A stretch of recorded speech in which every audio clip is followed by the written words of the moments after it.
And we have to think about the context of this moment. And specifically, we have to think about this moment where people are suffering, people are grieving. That's a heavy word. But I think a lot of people are losing a lot of things right now. It could be a lifestyle. It could be a workspace. It could be a social network. It could just be the freedom of not being able to go to a ball game or a restaurant when we want to. And so I think we're going through a process of grieving. I think our customers are going through a process of grieving, and we need to be sensitive to this. The unmet and underserved needs of our customers are changing dramatically, and we have to look at applying our core competencies to this world in a new way that is relevant to this moment.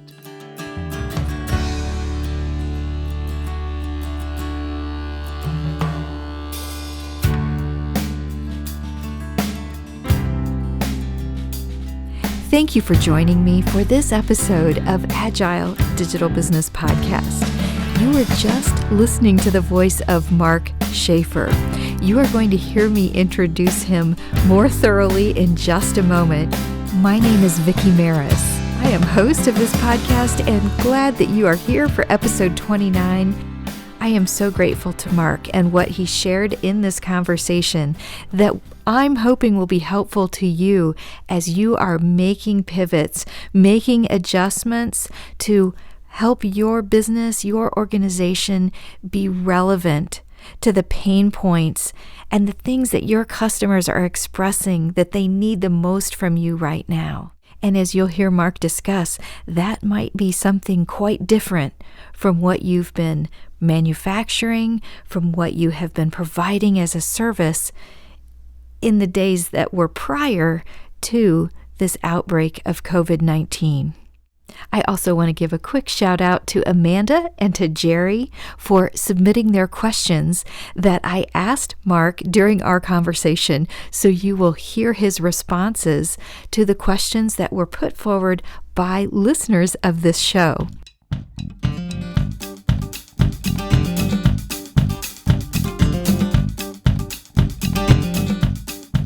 He is Mark W. Schaefer on Twitter, Mark Schaefer on LinkedIn. He's an author of 7 books, including Known and Marketing Rebellion. May the Most Human Conmpany Win. I first learned of Mark and his work when I heard him being interviewed by my colleague, Erin Sparks, who is host of Edge of the Web podcast.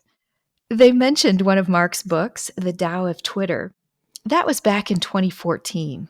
I got the book and I read it on my way out to San Diego for Social Media Marketing World Conference. And I happened to run into Mark during the opening night party that was held that year on the USS Midway. Mark is also a fantastic instructor. He teaches in the executive education classroom and other places too. I first experienced his teaching when he was covering a day on social media during the Digital Marketing Certificate Program that at that time was being hosted jointly by Rutgers University and the University of Notre Dame. It was being held in Chicago, Illinois. You'll want to check out Mark's blog at businessesgrow.com, which is frequently listed as a top 5 business blog. His most recent post, which I have tweeted for you and posted for you in LinkedIn today with the hashtag agiledigitalbiz, is very thought-provoking and spot on for the situation that we're in right now in this global crisis surrounding the spread of the coronavirus and what countries are doing to prevent it and how businesses are reacting. He is also a longtime podcaster.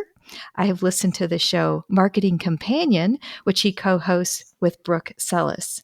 He also has a show called Digital Transformation that he co-hosts with Douglas Karr. Mark is a wonderful keynote speaker and was the closing keynote in 2019 at Social Media Marketing World. He speaks around the world at a variety of events. I just recently heard him during a large concurrent session at the 2020 Social Media Marketing World event, where we were chatting after the session. I asked him if he would be a guest on the podcast. So folks, here he is. Mark, Thank you so much for being here on Agile Digital Business. Well, you're welcome. And I must say, you have a great radio voice. You're a natural for this. Oh, thank you. I enjoy doing this so much. It's my creative spot. Good for you. I actually just a couple of weeks ago, Scott is my husband. He and I were out playing at a event as musicians.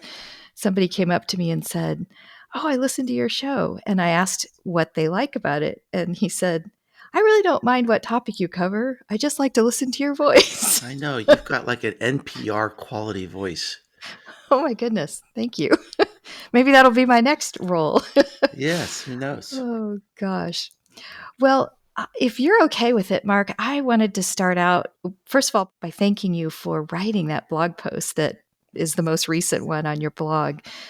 Um, I would love to just touch on a couple of the points that you shared in the blog, because I've Sure. had a few people asking me questions about, what kind of shifts we can be making in business.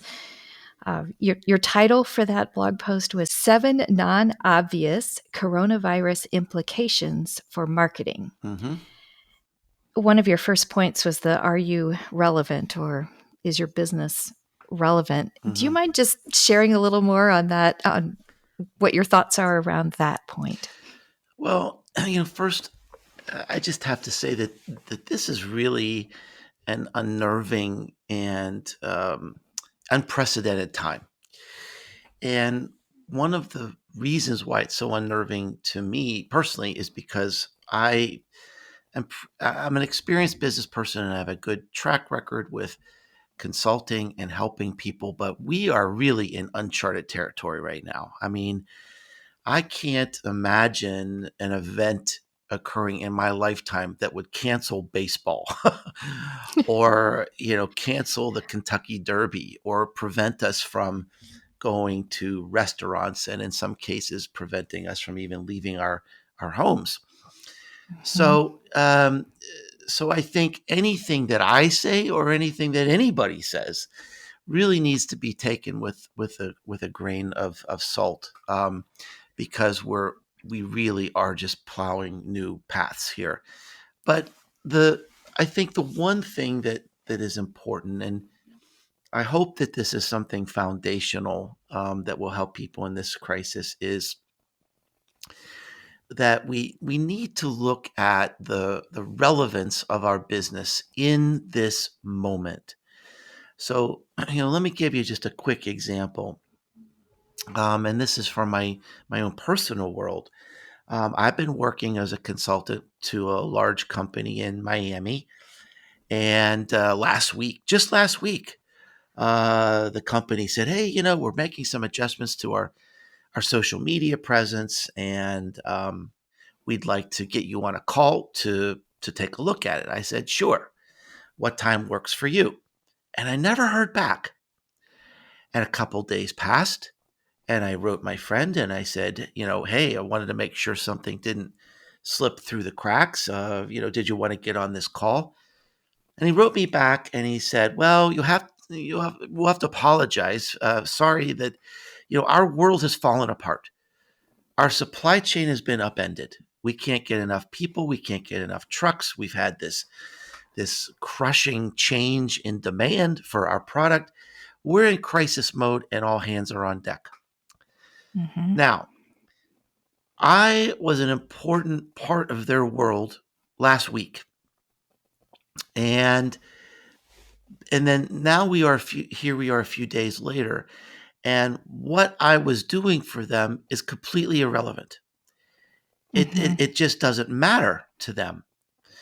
And so I think it's time to reflect on this for all of our businesses. What we have built, what we love to do, what we're proud of may not matter right now. And we have to think about the context of this moment. And specifically, we have to think about this moment where people are suffering, people are grieving. That's a heavy word. But I think a lot of people are losing a lot of things right now. It could be a lifestyle. It could be a workspace. It could be a social network. It could Mm-hmm. just be the freedom of not being able to go to a ball game or a restaurant when we want to.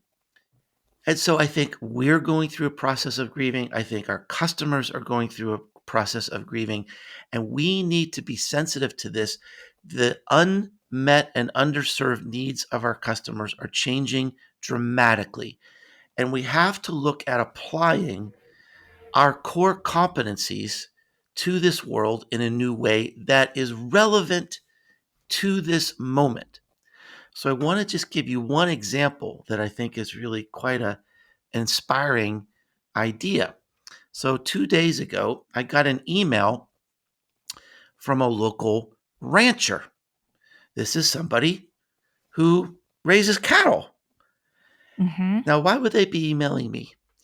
Well, the email said, Mr. Schaefer, we understand that you love to dine out, and some of our local restaurants, you've enjoyed our beef, and you're not going to be able to do that very much anymore for the foreseeable future. We will bring our steaks to you. Now, I think this is remarkable because they are reimagining their business and reframing their business in this moment. I was at Kroger the other day. There was no meat. The shelves were empty, and people are going to be, potentially locked in their houses. Now, people who listen to this podcast in the future are going to think, "Oh my gosh, what are these people even talking about?" Because life is so good right now. But in this Thank goodness. moment of when we're recording this of March 2020, there are many people really in panic mode and making a run on the stores and so here's this rancher who's saying people are going to need our meat and we're going to bring it to them. And I think that's incredible. And there's lots of examples going on like that right now. Mm-hmm. U-Haul, for example, is offering free storage to college students who are being more or less evicted from their dorm rooms. What do we do with this stuff? Maybe they don't have cars. They can't take it on a bus or a plane. This all came very suddenly. U-Haul is stepping in, saying, look, 1 month free. Now, the second month isn't free, and they're going to get a lot of customers out of this, but they're stepping up and they're Mm-hmm. looking at the needs of the moment. And look, that's not easy. This is new territory, but that's the mindset that we need to adopt right now. Mm-hmm. I had written down that example you had mentioned in the post about U-Haul. That one hit home just because of my work at a university, and Yeah, oh sure. goodness, that's an interesting, timely response from Mm-hmm, that mm-hmm, company. In my work environment, we're all experiencing working remotely. Some of us were already set up to work remote, but there are a number of people who were not, mm-hmm, and just for me and my own personal experience, I find it's very interesting to try to hold your focus on the things you need to be doing for work, not because it's remote. I've done that for a long time, mm-hmm, but because of what's going on around the globe. mm, And, my concern, I've got a mom who's going to be 98 in June who I can't see her right now because she's in an assisted living place that everyone's healthy at the moment, but they've locked it down, so to mm, speak, mm, mm-hmm, to prevent possible spread of mm-hmm. the virus. And my husband's mother is in a kind of a similar situation, but at a different place. And so, anyway, just kind of getting your mind to settle from all of these things that are out of your control and say, okay, got to focus, got to focus. And um, I've been doing a lot of deep breathing and things like that to help. And those are helping me personally, but I Well, just have been yeah. wondering about how many are facing that kind of thing. Well, everyone is in some way, and Mhm. I think that's the point that I think is so important right now. That um, everyone is grieving. Everyone is losing something. Something Mhm. important is being lost. And somebody asked me today. He said, "Mark, how do you sell in an environment like this without Mm-hmm. seeming tacky? And I said, how would you sell to someone at a funeral? Because sort of like we're in a mental funeral right now. We Mm-hmm. are really grieving. So what would you say to someone at a funeral? You'd say, look, I'm sorry for your loss. What can I do to help you? What do you need from me right now? What can I help you? How can I help you get through this difficult time? Just let me know. Mm-hmm. I want to be here for you. Those are the words that people need to hear right now. Mm-hmm. So I don't know if you call that selling, but it's just we need to be in a mode where we're human and helping. Mm-hmm. Well, it's certainly reaching out and asking for the voice of your customer in the moment, which I think is so important. And that picture you just painted of what that question would be like if you were at someone's funeral, boy, that puts it in context really quickly. I also I smiled when I was reading the section in your post about the desperate rush to produce Oh my goodness. on various levels, producing content, producing, yeah, all kinds of things. Uh, and let's jump down to the explosion on innovation. Mm-hmm. I think personally, there's a lot of opportunity. I mean, you've already touched on it, Mm-hmm. with your example with U-Haul and with the cattlemen figuring out different ways to sell Mm-hmm. their steaks.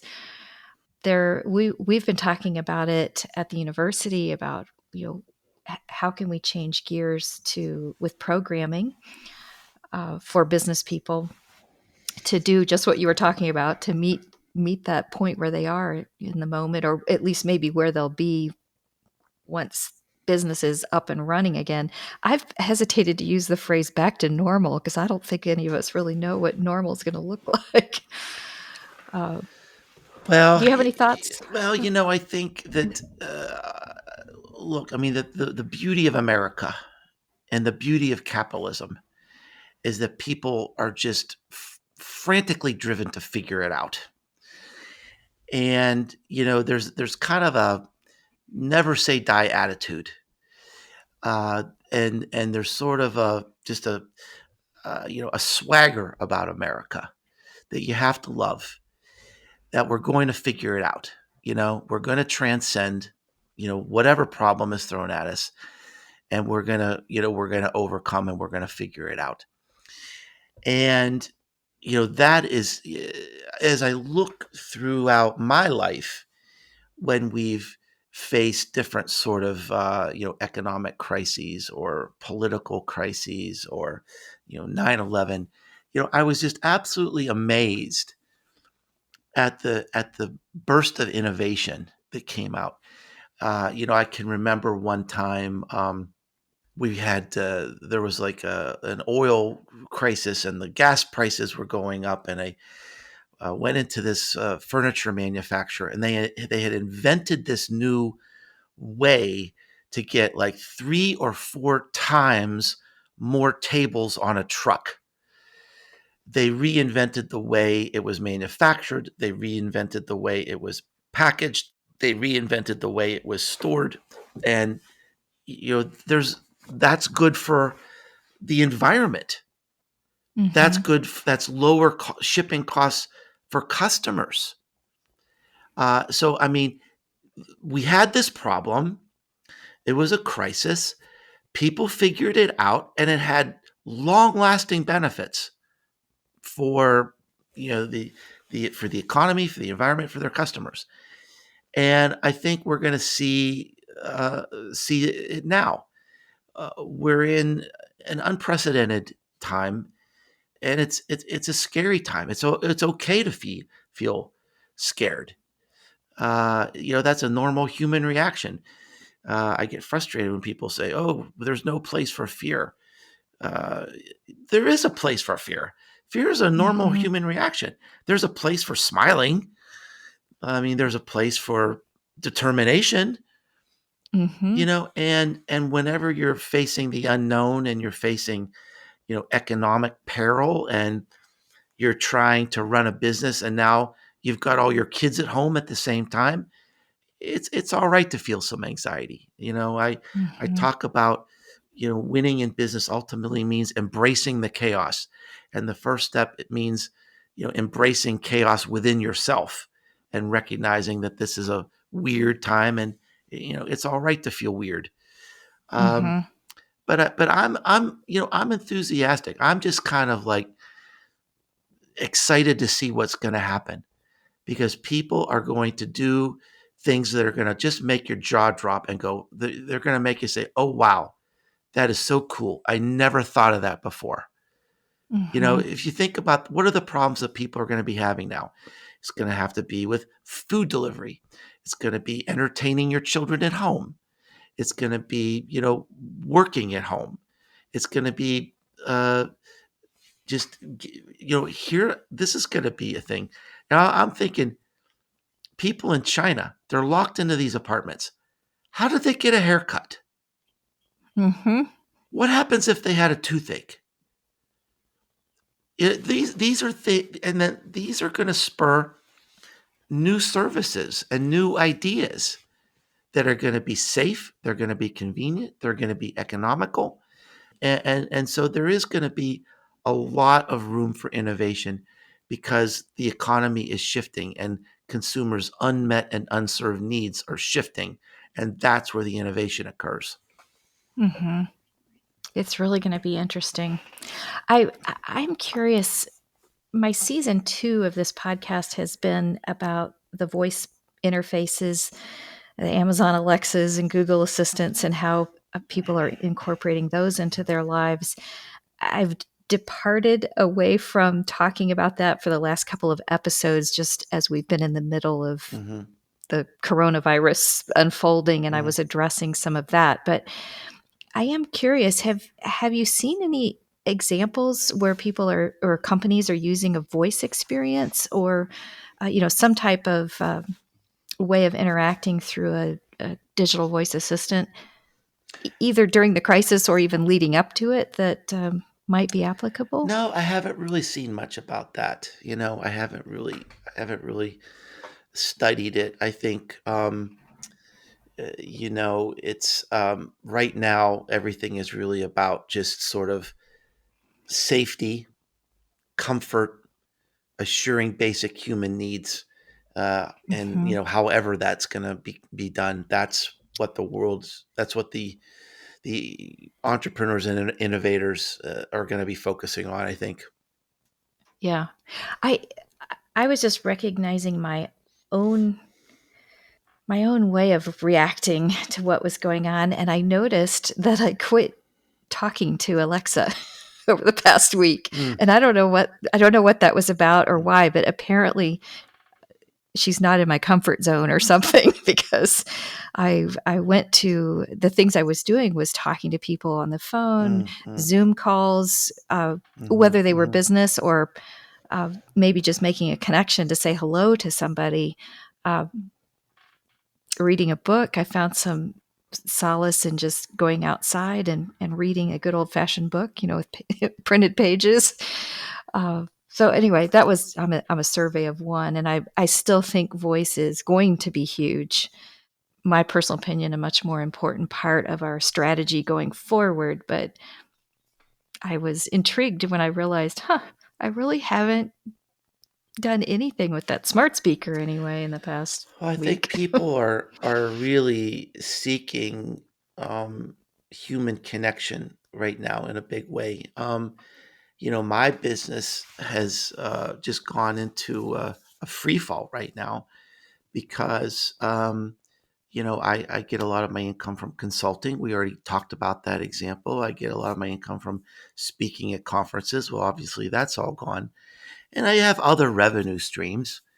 So I'll be okay. But a lot of the things I work on in a normal day are kind of gone, and yet in the last few days, I have never been busier. I've been on the phone or on Skype or on social media constantly, back to back to back to back to Hmm. back. And the reason is that, I mean, I'm reaching out to people who need help, and people are reaching out back to me if they need help.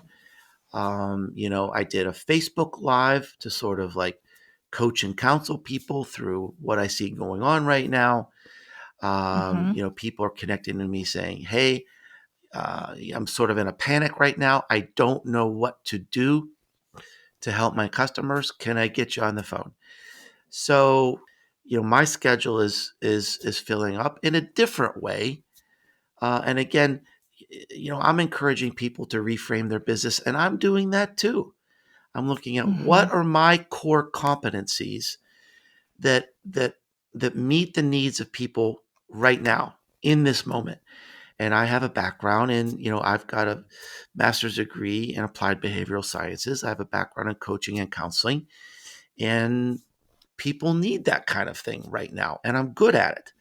So I've been Mm-hmm. looking at how can I sort of extend that to the world, in a bigger way, and talk about these issues in a very honest and compassionate way.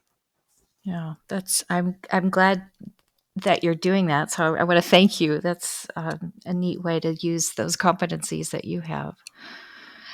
I would love to take us to a couple of the questions that were submitted by people that had participated in the LinkedIn group I had set Hmm. up shortly after your book, Marketing Rebellion, came out. I read that book and was so fired up about the content of the book and Oh, thank have you. revisited it many times. I've mentioned it here on the podcast several times when people are asking me for advice about where to start. And this is often when I get somebody asking who is wearing lots of different hats, and marketing might be one of them. I often will say, oh, that book is a great starting point. Hmm. But anyway, a couple of the people that were in that group responded to me today and sent a question in. So if you're open to Sure, hearing that'd their be fun. questions, uh, one of them is from Jerry Cunningham, and he is asking if you have any BDPs of companies taking care of their true, really super loyal customer. Well, there are lots of great examples of that, and one of my favorites comes actually from the tech industry. And I probably can't name the company because this was like a personal conversation that happened. But the CMO from this company was a student in one of my classes, and we were talking about this group that I refer to it as the alpha audience. This is your most passionate customers, the people who care about you, who are sharing your content, who are telling your story. And to Mm-hmm. me, I think that a company can't just rely on a dashboard of mentions and positive sentiment. They really need to know who these fans are. They need to know them by name, and they need to reward them. And so this woman told me about how her company does that. And she said, we'll go to the Consumer Electronics Show in Las Vegas every year, and we'll set up a special area, and we'll host these customers. We'll let them know how special they are. We have a special event for them. They get to meet our executives. She said last year there was a group standing around. They didn't even know they were talking to the chairman of our company. But that's the sort of effort we put into acknowledging our best customers. Another thing that they do, which I think is very interesting, is they let their best customers in on the latest product developments and innovations before they ever even get out into the public, while they're Oh, still that's a really neat in idea. the engineering phase. So think about the beauty of this. Here are the people who love these products the most. They get a view of prototypes, and they get input into the products with the actual engineers who are building these things. Now think about the loyalty that builds. Think about the buy-in. These amazing people who love this company and love their products. They get to have a say in what is going on behind the scenes. They get to meet the people and the decision makers. They get unique insights. These influential people and customers, do you think they'll ever say a bad word about that company?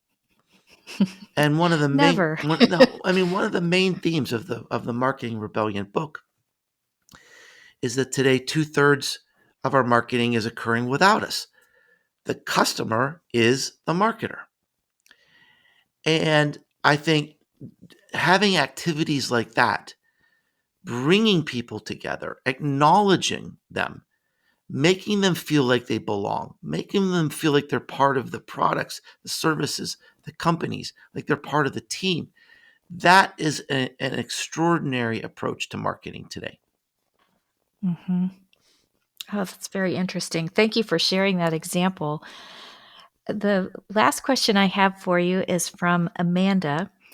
And she wrote to me in LinkedIn today and said, as I look into starting my own business in the future, how do I poise myself as an authority locally? I was reminded in part, and now she quotes something I think that she had read or heard, businesses are taking a tremendous hit right now. The flow of goods is disrupted beyond anything we've ever seen. It seems like we will be all the more important once the flow of traffic goes back to normal, and that it'll be good to have a clear marketing plan and to let people know that you are still in business. So, any thoughts there? Well, there are two words that kind of stuck with me there. And the first one was poised, and the second one was authority. So how are we poised to be an authority? So the first question I'd have to ask is, are you an authority or are you poised as an authority? And either one really is sort of viable. I mean, I don't think you have to be an authority to create influence and have a voice. And let me give you just a small example of that from my own career. I started blogging in 2009. I had no idea what I was doing. Literally, it was an experiment. I was a teacher, I was a consultant. I had to immerse myself in social media to really learn it. How can you teach it unless you're really Mm-hmm. doing it? So I immersed myself in it. I started blogging really as an experiment. I made lots of mistakes. I certainly wasn't an authority. But what I did was really reported on my journey. What was going right? What was going wrong? What mistakes was I making? What was I learning? What was the reaction to what I was doing? So I wasn't an authority, but I peeled back the curtain and shared my journey. Now, in 2014, excuse me, I wrote a book called Born to Blog. This is a book about how to blog. I think even today, it's still the best-selling book on blogging that's out there. And if you think about this, when I started this journey, I was not an authority, but within a few years, I wrote a book about it. I was an authority. Mm-hmm. So creating influence, creating power in this world, and creating your voice, you don't have to be an authority necessarily, but you have to take people on the journey with you. Now, Mm-hmm. the other option is that you really are an authority, that you are an authority and you need to position yourself as that authority. And I think this is a very, very effective strategy. And it's the perfect time to do that because, first of all, trust is very low in our world. Trust of businesses and brands and government and politicians and advertising is at an all-time low. But who do people trust? They trust business leaders, entrepreneurs, technical experts. They trust their friends, their family, their neighbors. So if you can establish your voice as an authority, I think that's a very effective strategy. And I think today, increasingly, when we don't see advertising like we used to, and we certainly don't believe advertising like we used to, that increasingly the personal brand is the brand. Who is this person running this company? That's the brand. That's the story. That's the culture. I might not trust a logo, a jingle, or an ad, but I trust this person who's running the company. That becomes the brand. And so I think, now is a good time to be thinking about that. It's the perfect time to be working on that. Thank you for addressing that. And Amanda and Jerry, I want to thank you both for sending your questions in today. I appreciate it. And Mark, is there anything else that you would like to add before we wrap things up here? Well, I would just think, if you're listening to this in this time that we're in right now, there's really no way to sugarcoat it, that the world is easy right now for almost anybody. There are certain industries, of course, that are thriving. If you make, sanitary wipes or something, you're probably having a pretty good year. But for most of the rest of us, we are in uncharted territory. But I think in every time of crisis, there are benefits to the people who outlast the others, who are determined, who are tenacious, who are resilient, who are nimble, who are innovative. And so even in this world of turmoil, there are definitely opportunities. And I think the ones that can hold on and last through the crisis are the ones that will those are the ones that will be rewarded in the end. And there'll be a lot of those. Oh, so beautifully said. Thank you for wrapping us up that way on this episode of the show. Mark, I really appreciate that you said yes. It was great to run into you at the conference, which I think was the last conference I will have attended now for a few months with the changes. I know my listeners are really going to appreciate hearing this episode, so I thank you on behalf of all of them and wish you all the best. Yeah, well, thanks for having me, Vickie. Thanks for being such a great supporter and for reading my books. And you mentioned at the beginning of the show, my blog, my podcast, my books, and you can find all of these at businessesgrow.com. You don't have to remember how to spell Schaefer, but if you can just remember Businesses Grow, then you can find all the things that we talked about on the show today. Yes. Yeah, it's a wonderful website too. It's easy to find everything. Thank you, Mark. Thank This you. was great. I appreciate it.